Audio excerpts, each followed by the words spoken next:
podcast Inova Terceiro Setor. Eu sou Raiane França, atriz e comunicadora, e vamos ao tema de hoje. Transparência, como organizar informações para o site da OSC. Já apresento para vocês o nosso convidado, mas agora a palavra está com os nossos especialistas para uma breve apresentação. Paola e Márcio, por gentileza. Meu nome é Paola Lobo, sou pedagoga, sou administradora de empresas, sou professora do ensino especial da Secretaria de Educação, sou especialista em educação especial, já trabalho no terceiro setor já faz um bom tempo, acompanhando projetos dentro de escolas, dentro de ONGs, associações, e também a gente trabalha com cursos, né? Então, nós estamos aqui para poder ganhar mais informação, aprender mais com o nosso convidado. Perfeito. Márcio? Olá para todos. Como já foi dito, meu nome é Márcio. Eu sou sou bacharel em Direito, tenho formação em Sistema de Informações também, formado também em pós-graduado em Gestão Pública. Tenho boa experiência também em gestão documental no terceiro setor, assim como de eventos, na mesma área, e na área de comunicação. Agradeço mais uma vez a oportunidade de estar aqui com vocês. Opa, e chegou a vez do nosso convidado, Kleber Rocha, seja muito bem-vindo. Ele que tem o Instituto Extractos. E já começa falando pra gente, se apresentando, quero saber quem é você, como tudo aconteceu, o que você gosta de fazer também, e claro, o intuito inicial do projeto Extractos, na verdade, instituição. É com você. Muito bem, obrigado pelo convite. Antes até de me apresentar, eu queria abrir um parêntese até para agradecer não só a oportunidade de estar aqui, mas ao mesmo tempo reconhecer a importância desse projeto, né? Eu tenho acompanhado alguns eventos do que tem sido o podcast Inova Terceiro Setor, e a gente se depara aqui com muita coisa boa, né? Tem muitas pessoas com as suas bandeiras de luta, com seus projetos, com as suas iniciativas, que muitas das vezes estão no ostracismo e não se conhece, não se sabe o que está sendo feito. E este projeto, ele tem justamente o objetivo de dar capilaridade, fazer com que essas ações sejam conhecidas, e eu aproveito para parabenizar essa iniciativa que é muito bacana e faz falta, deveriam ter mais sobre essa, mas de qualquer maneira esse pontapé inicial que está sendo dado por vocês está sendo de muita importância, podem ter certeza quanto a isso. E meu nome é Kleber Rocha, eu por formação, até por acidente, por acidente, mas é curioso, eu me tornei pedagogo, assim como a nossa facilitadora aqui, e me apaixonei pela educação. Depois eu concluí uma segunda graduação, que é administração. Somos colegas, de duas faculdades. Exatamente.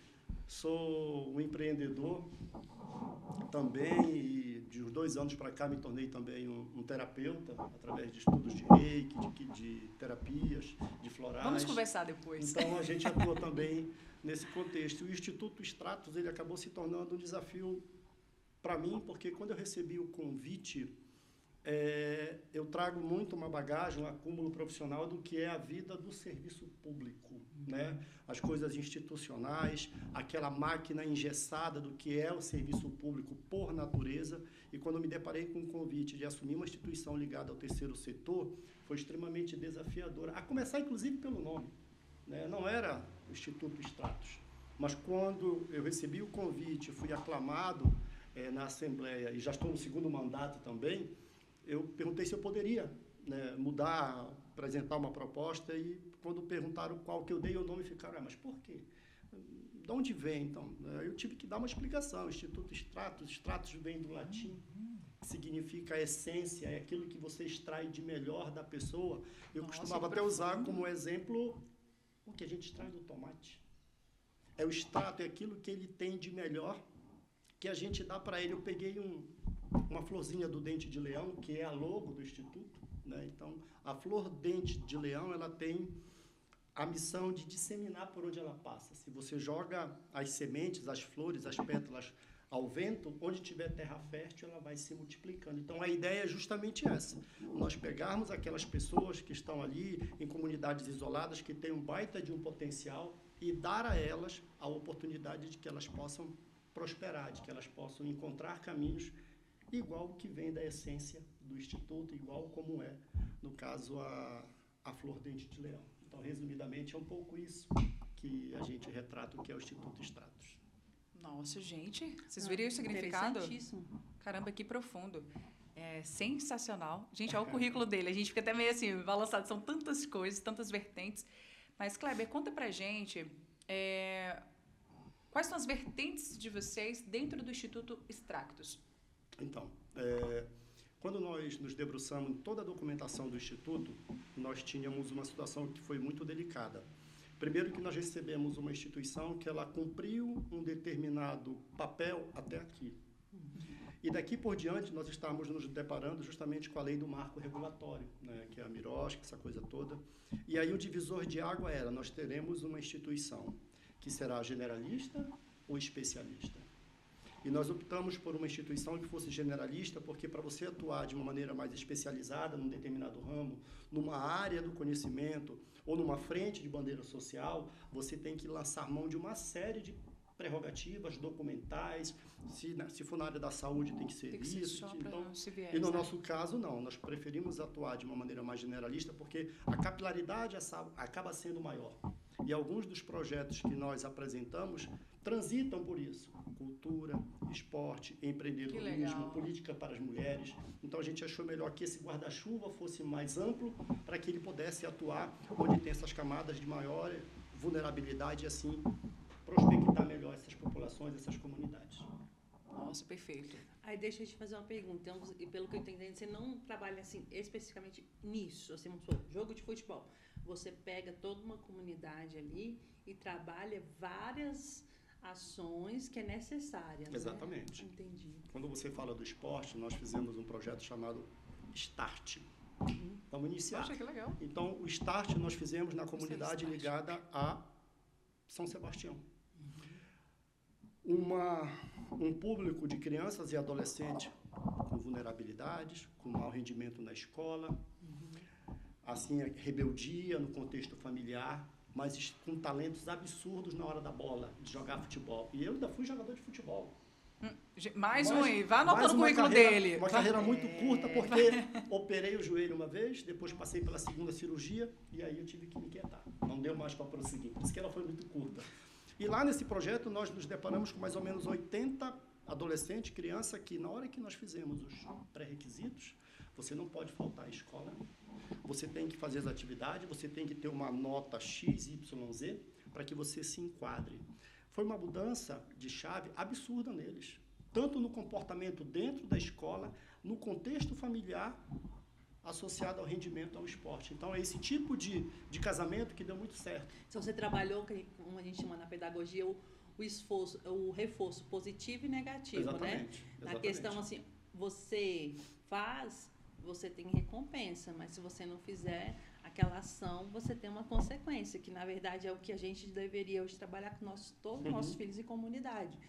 Que isso é bem bacana, porque isso motiva, incentiva e mostra que aquele aluno ele vai além. Ontem nós saímos, né, amor? Aí nem sei se pode falar essa palavra, mas tudo bem. E eu achei, aí sentou um casal de professores que eram amigos nossos, e eu achei muito interessante, porque ela foi trabalhar numa área rural e eu já trabalhei nessa escola, e é uma área rural aqui próximo, né? E que tem muito assentamento. Então, assim, as próprias mães, elas não incentivam o filho. E a professora criou um lema. Aí ela falou uma gíria nordestina, que eu não estou me recordando agora, que é muito usado no estado do Piauí. Aí o menino falou, não, mãe, eu não sou isso. Eu sou inteligente. Eu sou inteligente porque eu sou aluno da professora Danila. Então, assim, é muito legal, porque a gente vê, eles vê nesses projetos que alguém lá de fora acredita neles e, às vezes, dentro de casa não acredita, aí eles querem serem melhores. Eu acho, assim, um espetáculo isso. Exatamente. Tem um outro projeto, essa questão da capilaridade do Instituto. Quando nós tivemos a pandemia, Covid, nós nos debruçamos em alguns números que foram marcantes, assim. E foi um projeto emblemático para o Instituto, mas nós não conseguimos executar ele. Mas olha só, nós tínhamos no DF mais ou menos 4,6 milhões de pessoas que tinham sido acometidas pelo Covid. Nossa. E quando adentravam o Isso é muito hospital, alto. essas pessoas recebiam atendimento, o hospital de campanha, enfim, naquele contexto todo, e depois não corria mais risco de vida, ia embora. Tinha que ser liberada porque tinham novas pessoas chegando, né? Nós estávamos no surto do Covid. Só que essas pessoas, quando saíam do hospital, elas saíam ainda precisando serem acompanhadas, principalmente devido a perdas consubstanciais relacionadas a toda a parte cardiorrespiratória. As sequelas no Sequelas, corpo, né? exatamente. A sequela... Até o psicológico mesmo. Não, Você, caramba, eu mobilidade. peguei, vou morrer, tá? Eu tô assim. O hospital A dizendo, não posso ficar com mobilidade. você aqui porque tem mais gente chegando, os leitos estão ocupados, etc. E tal, vá para casa. E quando nós fizemos o projeto, que se chamava Recupera, era um projeto no qual, por intermédio do seu smartphone, QR Code, você acessava a plataforma, nós tínhamos médicos que iam continuar dando essa assistência às pessoas. Muito bacana. Tipo, Você vai ter- telemedicina, né? 20 minutos você tem que fazer isso, tem que se hidratar Que mais, tem que... legal. Tudo isso pronto. Chegamos, apresentamos, foi um estudo que envolveu pessoas, parceiros nossos, inclusive fora do Brasil, Bacana. que se debruçaram e nós construímos todo esse projeto, toda essa plataforma. Sentamos com 2 pessoas, uma delas, inclusive, isso nunca vai sair da minha memória, diretor de um determinado hospital, e disse, isso aqui não é interesse para a gente agora. Foi uma ducha de água fria na gente. Porque, na verdade, projeto eles não queriam apagar o acontecer. fogo, né? Exatamente. Não é a prevenção. Só que a mas- ideia era, não ia cair sobre os ombros do serviço público. O trabalho todo seria nosso da plataforma. Onde Você essas já queria pessoas o seriam- apoio deles, né? Exatamente. Então, vocês não tinham nenhum incentivo Nada. financeiro, E foi- era iniciativa privada? Era uma iniciativa Sim. privada que ia precisar de um oxigênio, de um recurso público, para poder startar a ferramenta. E isso não aconteceu. Passaram uns 6 meses depois, quando a gente olha no noticiário, estava sendo instalada a telemedicina para fazer esse tipo de acompanhamento. Então, assim, ou não era para ser a gente, mas sim alguém que se apropriou da ideia e fez com que as coisas acontecessem, mas beleza, a vida que segue. De qualquer maneira, está sendo implementado e pessoas estão sendo restabelecidas. E assim vai. Então, falamos de educação, falamos de projeto da saúde, e assim vai. Você tem uma comunidade específica ou vocês fazem ações em várias comunidades? A gente faz ações em várias comunidades. Por exemplo, aqui em Planaltina, no ano passado, nós fizemos uma voltada para o público de mulheres, que tem um potencial de costura absurdo. E essas pessoas não entendiam nada de empreendedorismo, como era abrir um CNPJ, como é que elas poderiam constituir um MEI, como é que elas iam atrás de linha de financiamento para que elas pudessem comprar uma máquina melhor, para que elas pudessem produzir as suas costuras, e saíram projetos assim belíssimos. E ali eu tinha uma mãe solo. Vou dar um dado interessante aqui. No DF, para vocês terem uma ideia, nós temos aproximadamente 160 mil famílias nas quais é mãe solo. E desse universo, ainda temos aquelas que, além de serem mães solos, ainda têm filhos que são autistas. Aí você fica assim, como é que essa mãe, eu não estou falando que ela precisa do homem, do companheiro, não é esse o contexto da fala, mas sim é que ela tem um desafio que ele é absurdo. dobrado financeiramente. Sim, Sim, exatamente. eu sei porque Então, eu trabalho com essas mães e Então a gente vê... tem que estruturar uma forma de que ela tenha vez e voz e condições de acompanhar o filho, cuidar das contas e profissionalmente se sentir capaz de tocar a sua vida plenamente. E muitas não Ainda se de ser sentem mulher, mais né? mulheres. De ser feminina, ainda Elas tem um não cuidado. se sentem mais mulher. Eu vejo por causa as que eu acompanho. E esse é até o tema da... Até adiantando, não sei se pode falar, mas eu te falo. Esse é até o tema que eu vou apresentar no dia 23, 24, né, Márcio? Da Da palestra, sim. Eu peguei algumas mães de alunas minhas, que eu estou falando que já bate com vocês, Sim, hein? sim. Peguei algumas mães de alunas minhas que eu já acompanho há 3 anos, e essas pessoas, elas têm uma renda baixa. Os pais trabalham, essas crianças têm pai, trabalham, só que a mãe não pode trabalhar, porque as crianças vão para o centro de ensino especial meio período, mas o outro meio período, a mãe que banha, a mãe que faz tudo.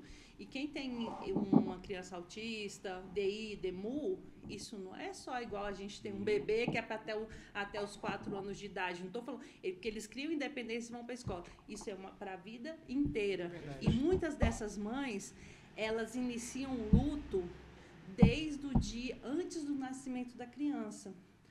desde o dia do diagnóstico, igual, normalmente. Quem tem um filho com síndrome de Down, antes do bebê nascer, ele já sabe da questão do cromossomo, já sabe de tudo. Aquele luto se inicia e aquele luto vai pro resto da vida. Então, o que acontece? Muitas delas vendem artesanato, elas fazem artesanatos belíssimos, sim, alimentação, comida, e elas vendem para nós, professores, outros pais, porque é um meio de renda. Porque se elas não fizerem isso, elas não têm como... o mundo dela, eu falo assim, que eu vejo pelos meus alunos lá no Centro de Ensino Especial, o mundo deles é aqueles. Não porque não é porque a família não quer, a sociedade ainda não está preparada para poder receber essas crianças, esses adultos. Lá não é só crianças, são adultos. Então, assim, você vai fazer uma festinha de aniversário, muitas vezes, esses dias eu deparei com isso, aí a mãe fala assim, eu não vou chamar fulano, porque fulano anda, fulano faz isso. Então, assim, é também muito triste. E a mulher, ela perde essa essência de mulher. Ela vira mãe e esposa, mas ela deixa de ser mulher. Parece que o luto dela começou ali, ela se anula para aquela criança. E qualquer coisa que aconteça, ela se culpa. Mesmo que ela saiba que tem aquele diagnóstico, tem tudo, a mulher se culpa. Tudo é culpa dela.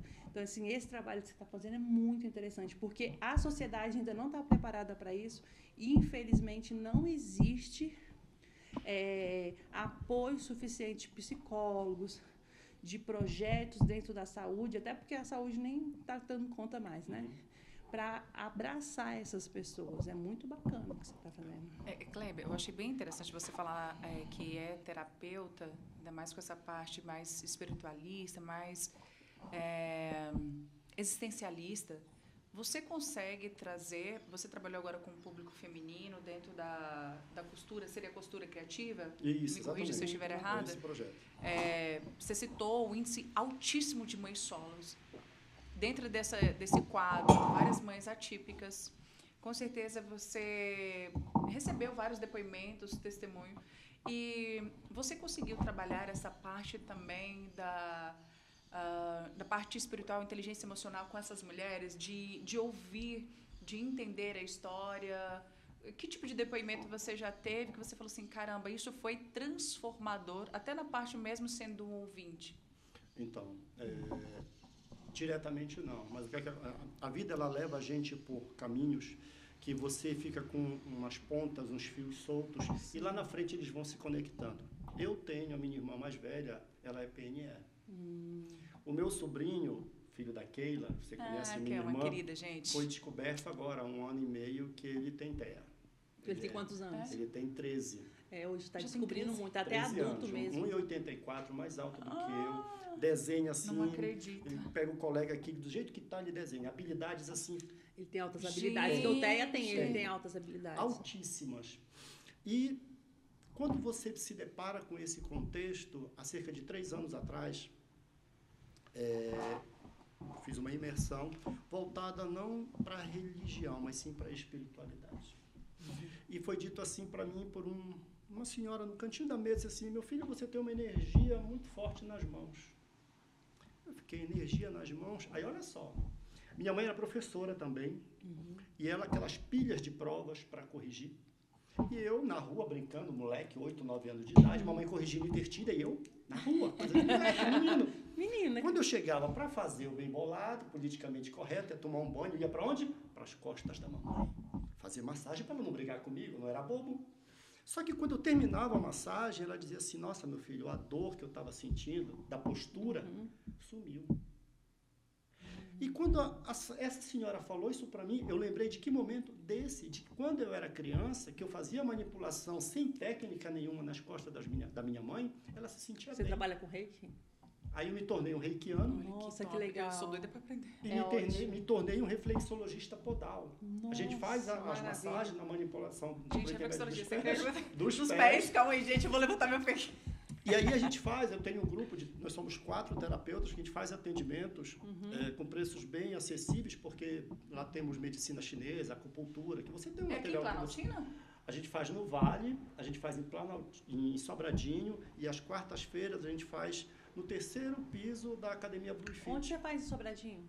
Em Sobradinho a gente faz na quadra 8, no estúdio de um amigo nosso. A gente não tem uma sede própria porque tudo isso interfere em preço. Não, eu estou te perguntando porque eu trabalho em Sobradinho, moro em Sobradinho, por isso que eu estou te perguntando. A Blue Fit é Blue nas Fit aqui, quartas-feiras? às quartas-feiras. Nós conseguimos o atendimento lá, então, como a gente não paga aluguel nem nada, a gente tem um valor que é mais acessível. Sim, é um valor e popular. faz os atendimentos, né, dentro dessas terapias. São 16 terapias que a gente atende. Então, acaba que eu me encontrei também fazendo esse tipo de atividade. Uau! A minha avó, ela foram 17 anos de mal de Alzheimer. E quando começavam as crises dela, porque você sabe que o Alzheimer, ele tem... A pessoa tem o AVC e vai só piorando, né? E o momento que nós achávamos assim, que ela estava em crise maior, e foi o momento que ela mais conseguiu, foi quando entrou o reiki.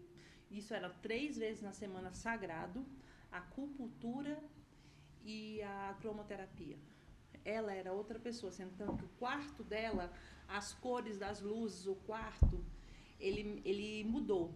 Isso. Aí, te dando mais um gancho. Hoje eu trabalho numa sala sensorial. As paredes são azuis, tem as luzes, tudo pensado na parte técnica para o autista. E nós percebemos que quando o autista chega muito nervoso, nós tocamos da mão dele, passamos o creme, um óleozinho, ele já... E a luz, né, o ambiente de água, o som, calmo, ele acalma, assim, que não é o remédio farmacêutico. Eu não tenho nada contra remédio farmacêutico, até porque eu tomo até demais.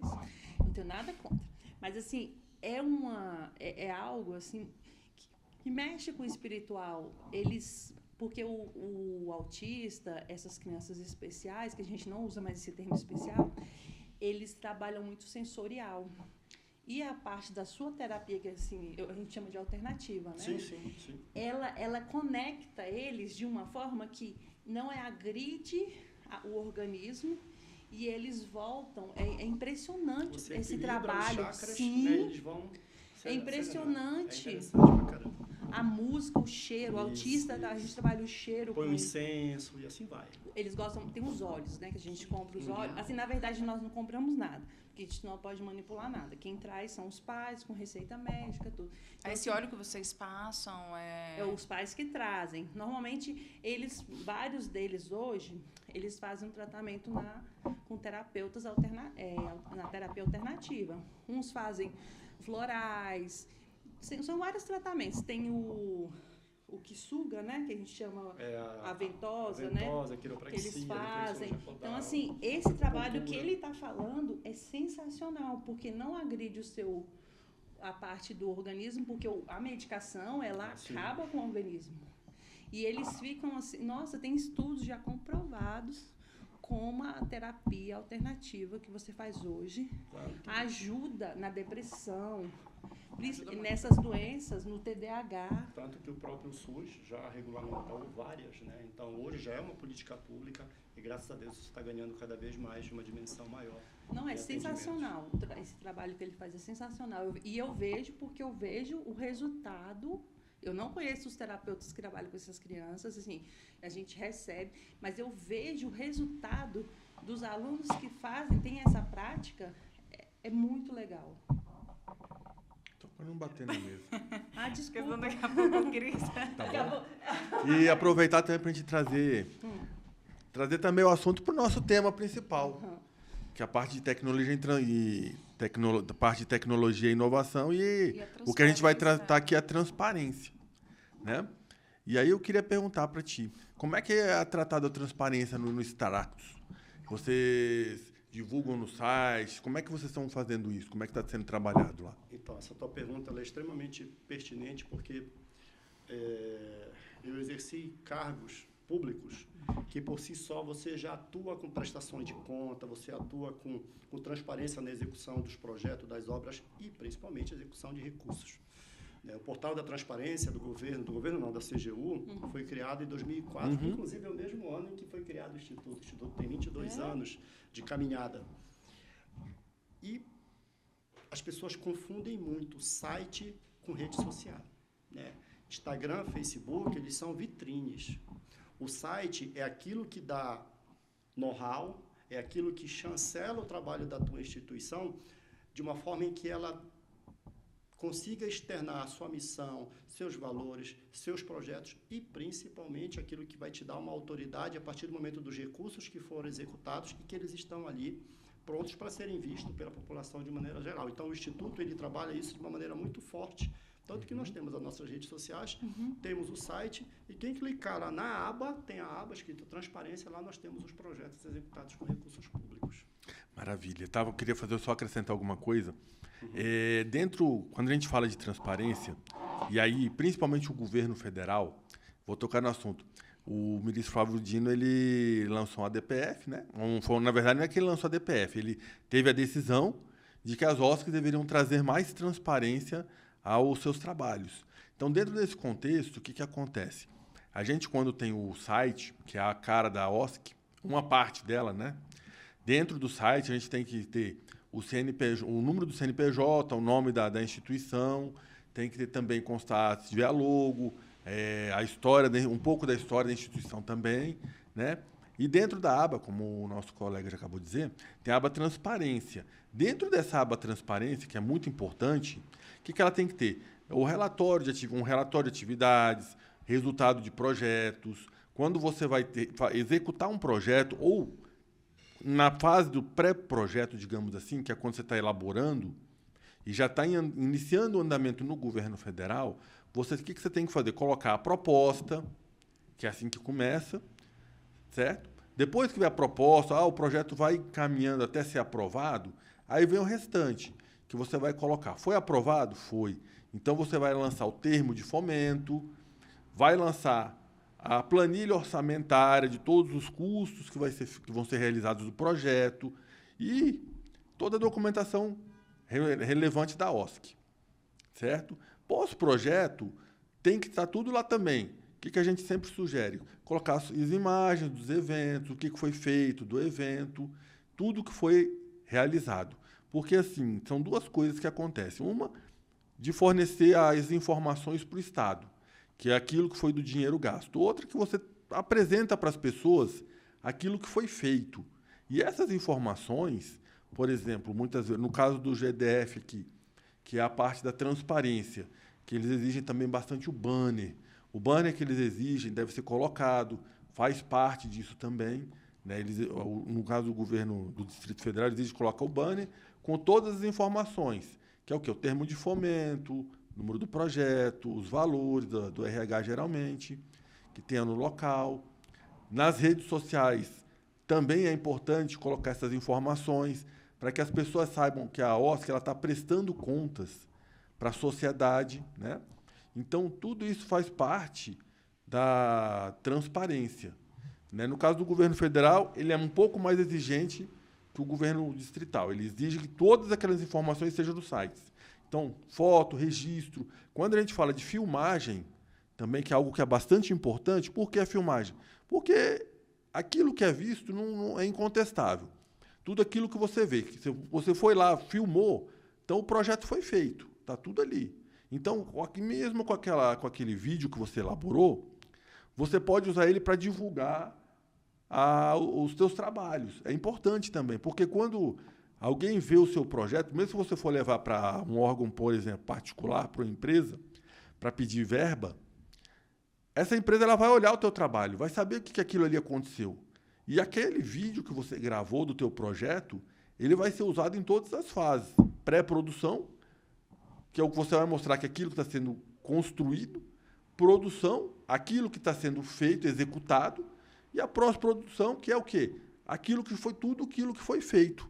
Então, é uma forma de você prestar contas, usando os vídeos, usando esse banner da transparência nas redes sociais, no site, colocando toda a documentação da OSC também, se necessário, a parte do Estatuto Social também a gente coloca, que eles pedem. Como novidade, o Ministério dos Esportes. Eles estão pedindo o print do portal da transparência do governo federal. Essa é a última novidade. Eu falo por experiência própria, que eu estava ajudando num projeto, e eles me pediram, olha, para liberar a verba, vai precisar do print do site do portal Transparência do Governo. Então, você tem que ir lá tirar o print e lançar lá, e colocar também na aba Transparência, que essa é uma novidade que eu tive recentemente. É um dado interessante, olha só. Nós temos hoje no Brasil aproximadamente quase 1.900.000 OSCs cadastradas. Nossa. Quase 2 Tem. milhões. Tem tudo isso? Então, nesse universo de instituições sem fins lucrativos, nós vamos nos deparar no outro lado da balança. O Governo Federal 2026, já publicou no Diário Oficial um orçamento de 6,4 trilhões.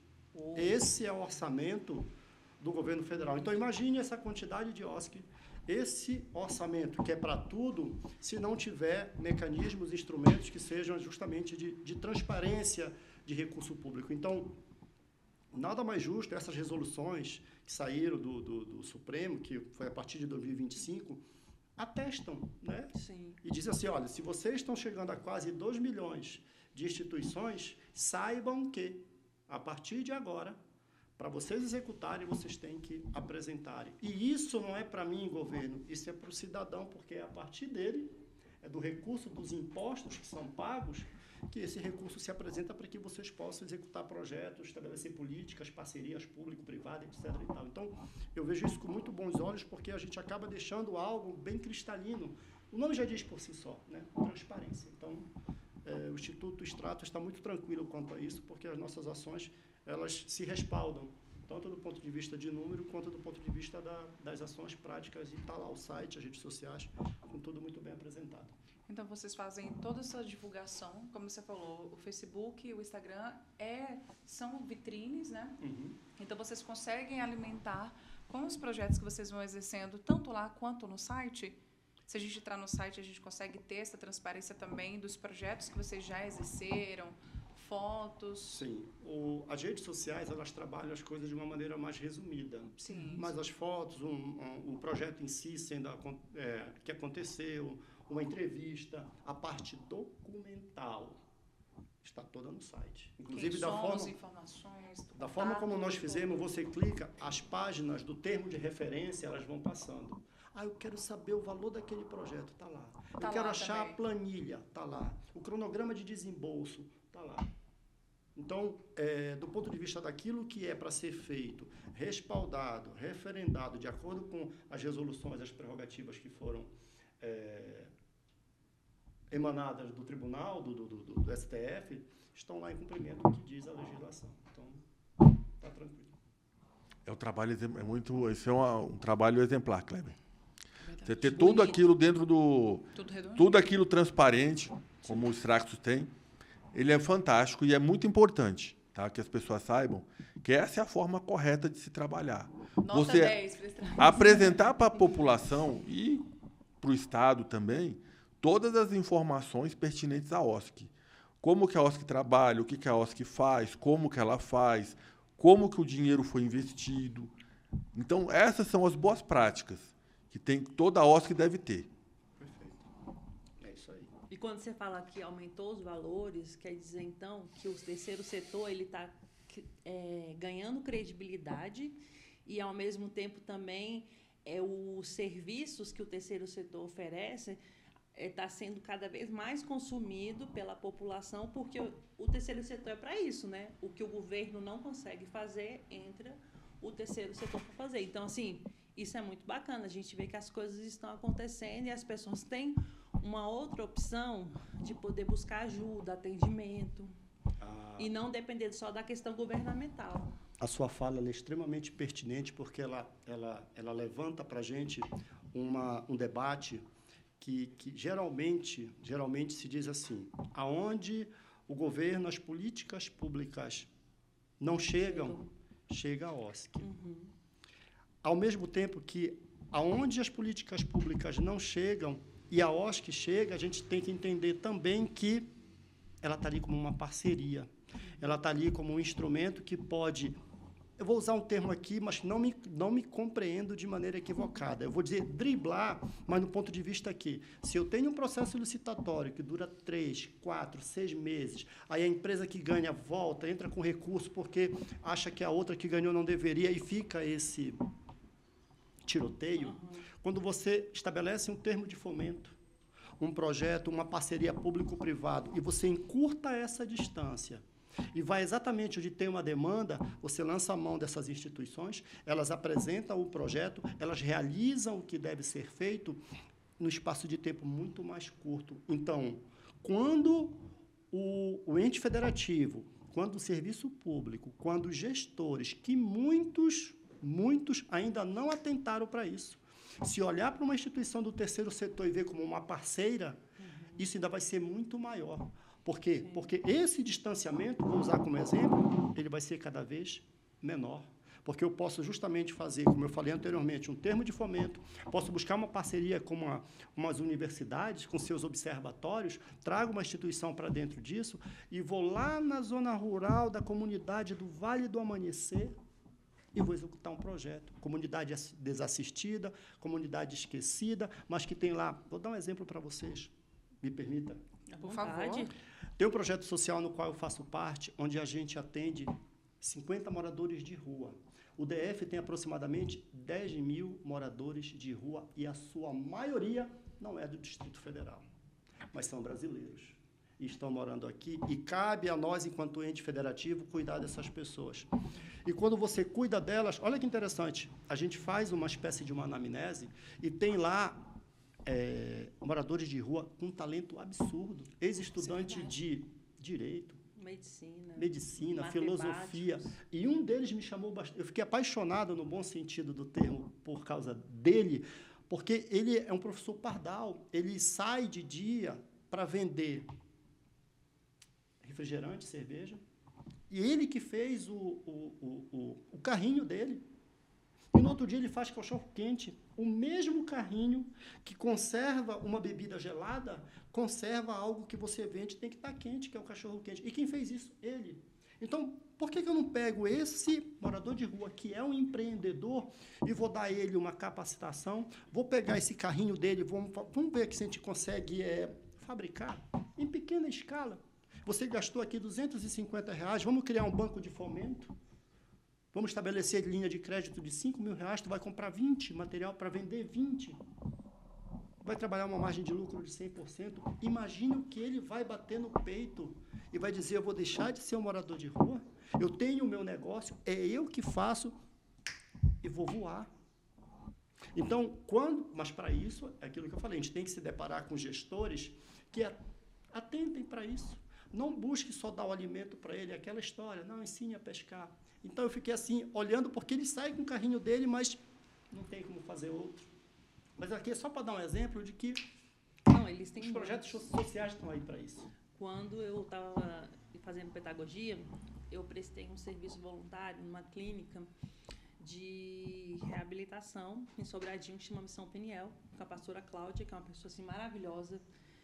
E eu via que ela era assim, eu não conheço outras instituições, eu conheço a dela porque eu ia 2 vezes na semana e trabalhava essa parte da pedagogia, porque os sonhos de alguns era aprender a ler. E também, o que aconteceu? Quando eu cheguei lá, que eu comecei a conversar, ela disponibilizou uma sala, porque ela precisava de voluntários, até hoje precisa. E eu comecei a perceber, conversando com eles, que eles faziam coisas assim absurdas. Tinha um rapaz que ele era professor de matemática, e ele me pediu um livro. Aí meu irmão ele gosta muito da área de exatas, e eu pedi esse livro pro meu irmão. Falei, olha, eu vou ver se meu irmão tem. Aí o meu irmão falou assim para mim, Paola, quem é que está querendo esse livro? Porque esse livro aqui é um livro de mestrado na área de matemática que normalmente é usado na UNB. Eu falei, é um rapaz da casa de reabilitação, sendo tanto que meu irmão foi lá e conheceu ele. Então, cara, assim, às vezes oportunidades, às vezes a gente também não pode julgar, porque a gente não sabe qual é a vida daquelas pessoas, tragédias. Dela, né? Ele foi uma tragédia. Sim. Ele era uma pessoa que ele era um funcionário público, professor de um instituto universitário e, assim, perdeu toda a família. Então, assim, a gente às vezes olha para uma pessoa na rua, mas a gente não vê, né, essa questão da tragédia. E o poder público também não dá conta de toda hora ali saber, né, o que está acontecendo. Então, assim, eu acho que também a gente pode também trabalhar muito com essas pessoas. Se uma casa tem 30, você pode saber que 10, se eles tiverem oportunidade, eles vão ter essa oportunidade. Só que tem uma coisa que eu vejo. como eles têm essa questão emocional que é fraca, tem recaídas, eles precisam de alguém que sigam eles assim de fora, para na hora que eles tiverem a primeira queda, eles se reerguerem, que é o que a pastora Cláudia faz. Além daquele trabalho de 9 meses, eles assim têm ela como mãe, até pessoas mais velhas, porque ela dá continuidade mesmo eles estando fora. É um trabalho belíssimo que ela faz lá dentro de Sobradinho. Tem outros trabalhos lá dentro de Sobradinho. Eu estou falando desse porque eu trabalhei. Eu fiquei lá com ela mais de um ano. É uma pessoa que a gente gosta muito dela. Quer ver um outro exemplo? Isso é porque vem... É rápido. Em Planaltina, iniciou as obras de construção de um shopping. Sim. Esse shopping deve demorar 2 anos de construção. A pergunta é, de onde está vindo a mão de obra para esse shopping? Qual o percentual dessa mão de obra que é de Planaltina? Então, são números que, de repente, que a gente poderia potencializar uma mão de obra que tem aqui, onde o recurso vai ficar aqui, a economia vai se aquecer aqui a partir do momento desses... Ah, mas eles não têm qualificação. Beleza, mas você sabe mais ou menos quando é que a obra vai começar. A obra vai começar daqui a 6 meses. Eu tenho uma mão de obra que precisa ser qualificada. Eu vou fazer a qualificação deles e vou colocar eles dentro dessa obra, que isso é, além de tudo, é empoderamento. E quando eles estiverem trabalhando lá, esse recurso, recebeu o seu salário, você vai numa loja de Planaltina, vai numa farmácia de Planaltina, vai no comércio de Planaltina, e essa economia ela vai ganhando capilaridade. E ela vai girando aqui. Sim, ela gira. Ela não precisa de recursos de fora. Você está colocando mais um trabalhador, mais um consumidor. Geração de emprego, né? Ali dentro.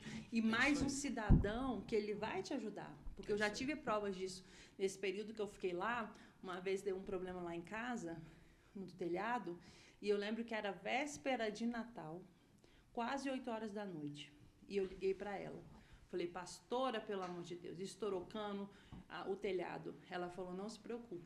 Deu 15 minutos, eu moro no centro de Sobradinho, e ela é lá no setor de mansões. Ela chegou com 3 pessoas, não foi, Márcio? Depois eles passaram mais de uma semana lá dentro.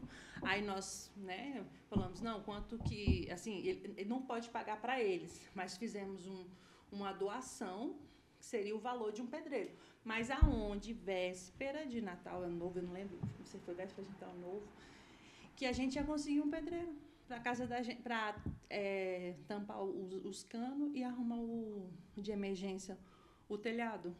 Espetacular, tá lá o trabalho até hoje, tem mais de 10 anos. Então, assim, existe recompensa, sabe? São pessoas que você dá a mão, mas elas também, um dia, quando elas podem te ajudar, né?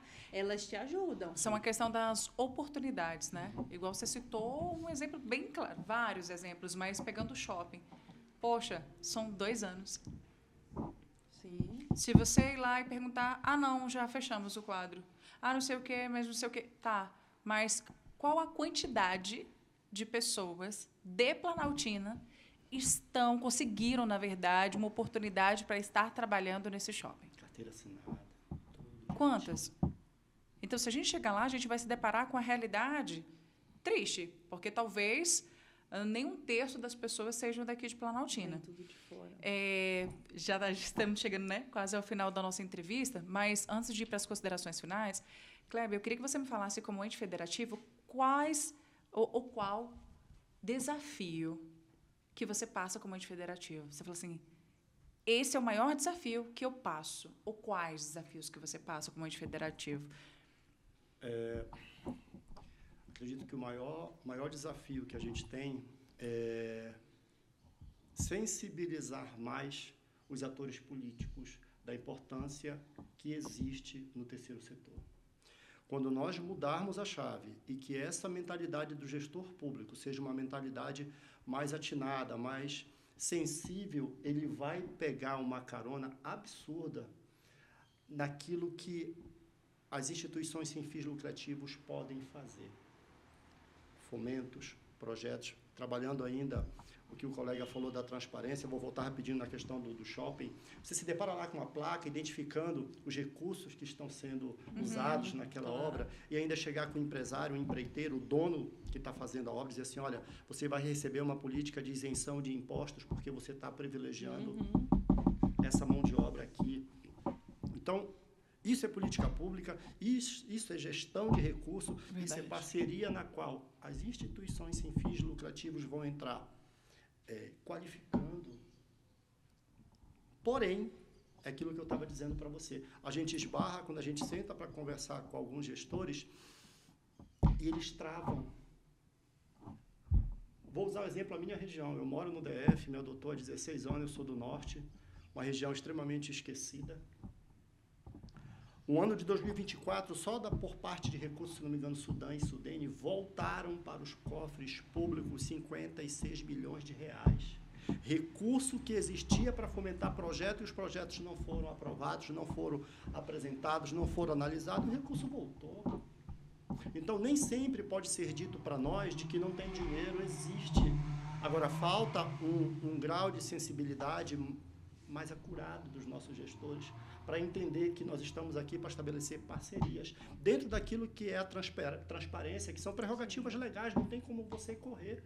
Então, executa dentro da lei e vê os benefícios que isso pode trazer para a comunidade, para a população, enquanto política pública como um todo, que o próprio gestor depois vai dizer, nós conseguimos estabelecer, são 10 mil moradores de rua que tem no DF, beleza, qual a nossa meta para o ano de 2027?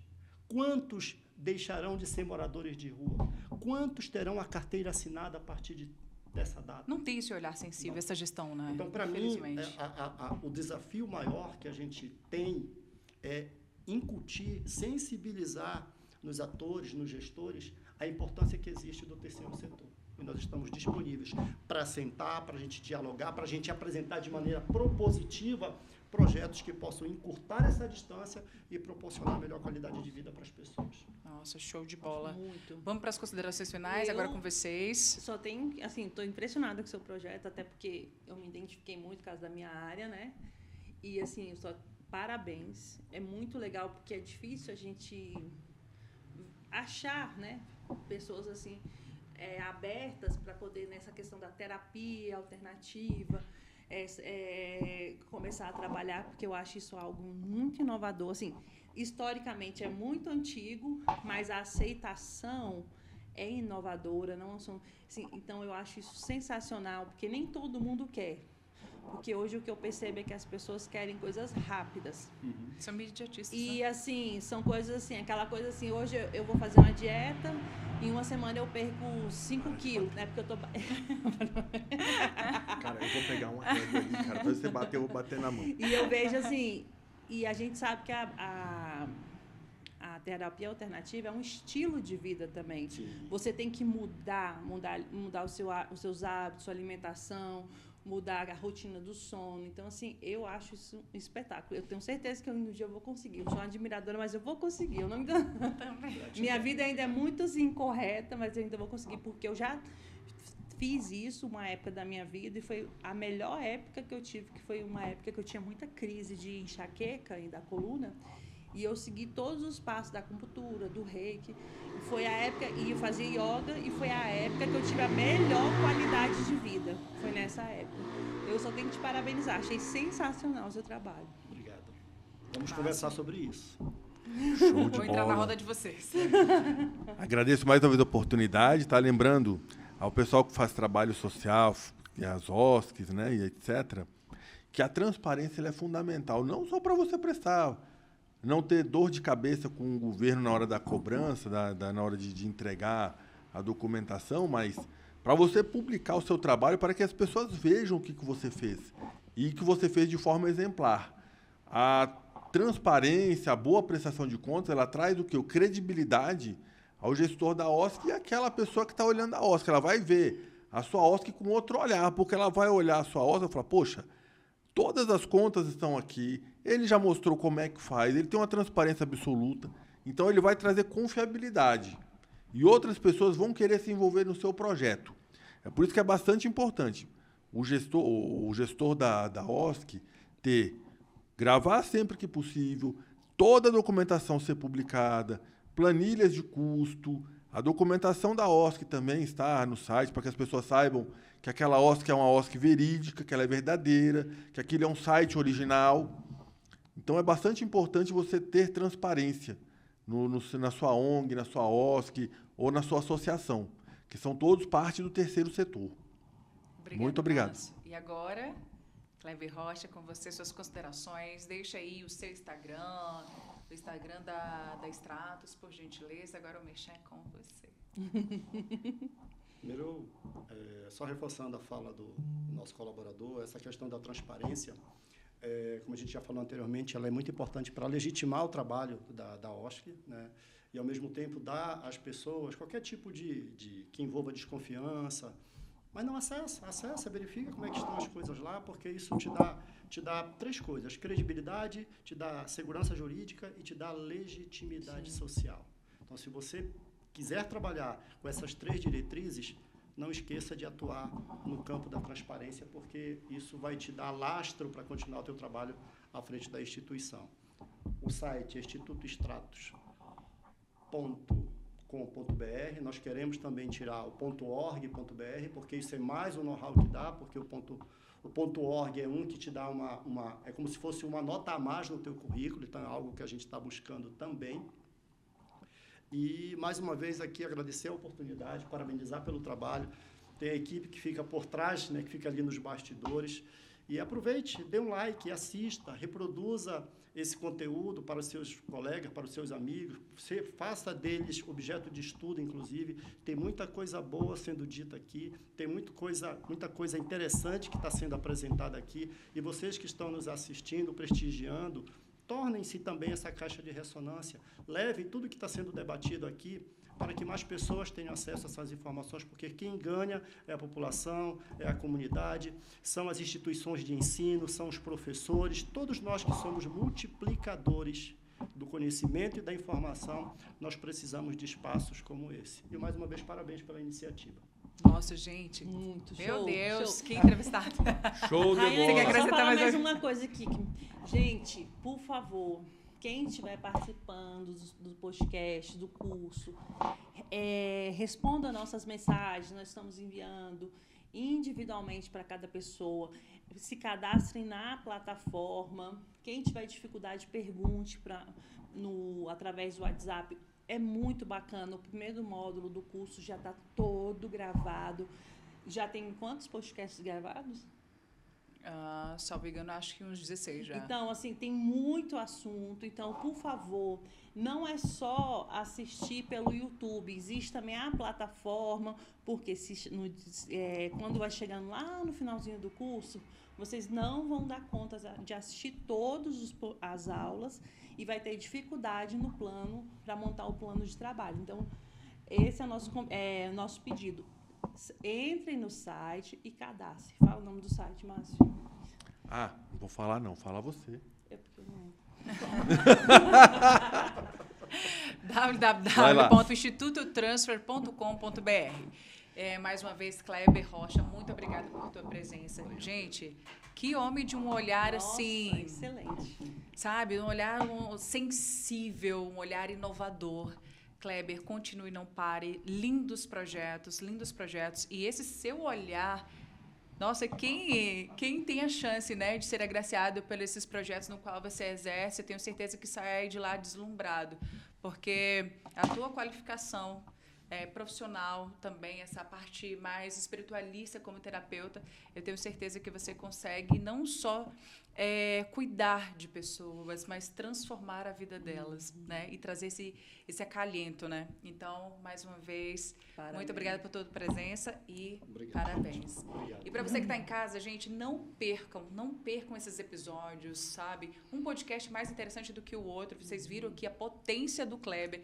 Então, por gentileza, gente, não só assistam, curta, compartilha, comenta e ative o sininho. Fica ligadíssimo no podcast Nova Terceiro Setor, porque eu tenho certeza que essa parte do setor, né, ele pode tanto te ajudar como ajudar a influenciar a vida das pessoas. Então, nós esperamos vocês. Até logo.